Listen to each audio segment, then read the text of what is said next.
বাংলাদেশ যে নির্বাচনই হোক, lieutenant colonel and bureau তারা ভালোভাবেই জানে যে একটা বাংলাদেশের যে বর্তমান সিচুয়েশনে একটা সুস্থ নির্বাচন করলেই শেখ হাসিনার আমলে আর্মির যে দুর্নামটা হয়েছে এটা ফেরত আনার একটাই পথ, সেটা হচ্ছে একটা সুষ্ঠু নির্বাচন করা। এবং আমি মনে করি এখন বর্তমানে আমি আমার চাকরির লাইফে কিন্তু ম্যাজিস্ট্রেসি পাওয়ার পাইনি, কিন্তু এই যে এখন magistracy power is one individual in the এক একটা থানাতে যখন থাকবে মেজর র্যাঙ্কের একজন থাকবে, তার উপরের সিনিয়রের কথা শুনতে হবে না, he himself goat magistracy power. So আমি মনে করি না তারা সেনাবাহিনীর উপর থেকে একটা বলবে যে এইভাবে এই জায়গায় ভোট রিগিং হচ্ছে, তোমরা এখানে থাকবে না, থাকবে না, এরকম কোনো সিচুয়েশন হবে না। আমি আরো যারা অফিসার ওখানে ডিপ্লয় থাকবে এই ব্যাপারে অ্যাকচুয়ালি আমি এটা নিয়ে নিজে পার্সোনালি লাইভ করব পরবর্তীতে, সেটা হচ্ছে সেনাবাহিনীর অফিসারদের কি করা উচিত। এটাতে আমাদের বুঝতে হবে আমরা একটা ভালো সুষ্ঠু গণতন্ত্রের বাংলাদেশ চাই। বাংলাদেশ চাইলে বিএনপি, জামাত, এনসিপি যেই দেশ সরকার আসুক আমাদের কোনো সমস্যা নাই, কিন্তু আমাদেরকে 5 বছর পর পরে যেন একটা সহি নির্বাচন হয় এইটা আমাদেরকে এনশিওর করতে হবে। এইটাতে যেই আমাদেরকে সেনা প্রধান হোক আর যেই হোক যে আমাকে ইনসিস্ট করতে চায়, আমরা জুনিয়র লেভেলের অফিসার এটা মানবে না, এটা আমি স্ট্রংলি বিশ্বাস করি। সো এখন যেটা হচ্ছে আমি যেটা মনে করি যে প্রশাসনের বিভিন্ন লোকজন তারেক রহমানের কাছাকাছি আসার চেষ্টা করতেছে। আমি বলবো তারেক রহমানের জন্য এটা বেস্ট হবে যে তাদেরকে অ্যাক্সেস অনেক সময় না দেওয়া। যদি অ্যাক্সেস দেও ওই আয়শা বসুন্ধরা গ্রুপ একটা ছবি তুলে চলে যাবে, ওইটা করবে, এটা তাদের নেগেটিভ ক্যাম্পেইন হবে। এটা বিএনপিকে বুঝতে হবে যে এটা নেগেটিভ ক্যাম্পেইন হবে। এই যে যে সমস্ত লোকজন শেখ হাসিনার আমলে এই যে অলরেডি আপনারা জানেন যে এই বিএনপি এই ডেইলি স্টার এবং প্রথম আলো তারেক রহমানের বিরুদ্ধে কত জঘন্য জঘন্য হেডলাইন দিয়ে পড়ছে। এদের সাথে এখন উনি হাত মিলাচ্ছেন, কথাবার্তা বলতেছেন। এটা আমাদেরকে বিশ্বাস দেওয়ায় যে নীতি এবং মানে এখন এইখানে তো দেখা গেছে যে তারেক মানে খালেদা জিয়ার মৃত্যুতে সবাই শোক প্রকাশ করতে আসছে, সেই হিসেবে উনি দেখা করছেন, কথা বলছেন।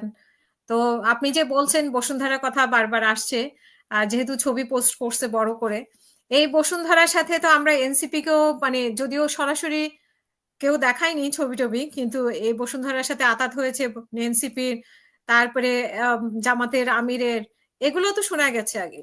তারপরে প্রশাসনে অনেক জামাতের মানে লোকজন আছে, সেটাও তো আমরা শুনেছি। তো এখন কি আসলে সবাই বিএনপি হয়ে গেছে কিভাবে?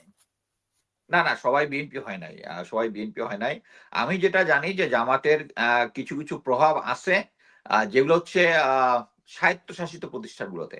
সরাসরি সরকারি ক্যাডার ভিত্তিক যে প্রশাসন ওখানের মধ্যে জামাতের ইনভলভমেন্ট খুব একটা নাই। কিন্তু স্বায়ত্তশাসিত যেগুলো আছে ওগুলার মধ্যে আছে।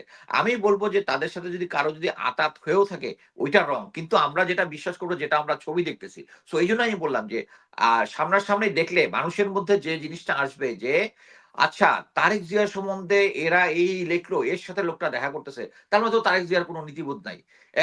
তার মানে হচ্ছে এখন প্রথম আলো তার সম্বন্ধে ভালো লিখতেছে, তার কাছে যাচ্ছে কি জন্য, তাহলে তো সে আরেকটা ফ্যাসিবাদ তৈরি করবে। আমার ভিতরে এই ধারণা আসতে পারে যে একজন পাবলিকের ইয়াতে এই ধারণা আসতে পারে।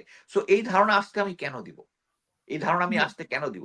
তাদেরকে এটলিস্ট একটা কথা তো উনি বলতে পারে, হ্যাঁ আপনারা অতীতে আমাদের সম্বন্ধে এই কথাগুলো বলেছেন, বর্তমানে আমি চাই আপনি নিরপেক্ষ হয়ে কথা বলেন। এই জাস্ট সিম্পল এই কথাটা উনি পাবলিকলি বলতে পারে না যে প্রথম আলো বাট আমি কি এই ধরনের কথা কি আপনারা শুনেছেন? আমি শুনি নাই। সো আমি বলবো হচ্ছে যে কোনো পরিস্থিতিতেই আহ নিরপেক্ষ জিনিসটা এই যে বাংলাদেশের যে জাতীয় এখন যে ভাইব যেটা আছে, এই ভাইবের বাইরে গেলে আমি মনে করি এটা বিএনপির জন্য ক্ষতি হবে। আমরা অলরেডি দেখতেছি যে বিএনপির যারা আছে তারা বাংলাদেশের যে সংস্কার যেটা আছে, সংস্কার যেটা এটাতে না ভোটের জন্য ক্যাম্পেইন করতেছেন, বাকি সবাই হ্যাঁ ভোটের জন্য ক্যাম্পেইন করতেছেন। এটা একটা নেগেটিভ দিক। হাদির বিচার উনি চাচ্ছেন না, এটা একটা নেগেটিভ দিক। আমি মনে করি যে পলিটিক্স করতে হলে উনাকে এখনই যদি জাস্ট শাহবাগে দাঁড়িয়ে গিয়ে যদি উনি একাত্মতা প্রকাশ করে উনি আবার চলে আসেন, এটা উনার পক্ষে দাঁড়ায়। কিন্তু উনি এইটা এবং আমাদের মিলিটারি অফিসারদের যেটা 57 জন অফিসারের কমিশনের ব্যাপারে উনি একটা কথা বলে নাই। উনাকে আমরা অ্যাকচুয়ালি মিলিটারি বাইরে মনে করি না। কারণ উনার পিতা একজন মিলিটারি জেনারেল ছিলেন এবং তিনি আমাদের ফ্যামিলি। কিন্তু তিনি আমাদের ফ্যামিলি হয়ে আমাদের ফ্যামিলির এই বড় একটা দুর্যোগের সময় যেটা হয়েছে এটা নিয়ে একটা বিচার হয়ে যায় এত কিছুর পরে, এটা নিয়ে উনি বিচারের কথা বলেন না, উনি যদি বিচারের আশ্বাস দেন তাহলে তো এই রিটায়ার্ড অফিসার গুলা কিন্তু বিএনপি ছেড়ে যেত না।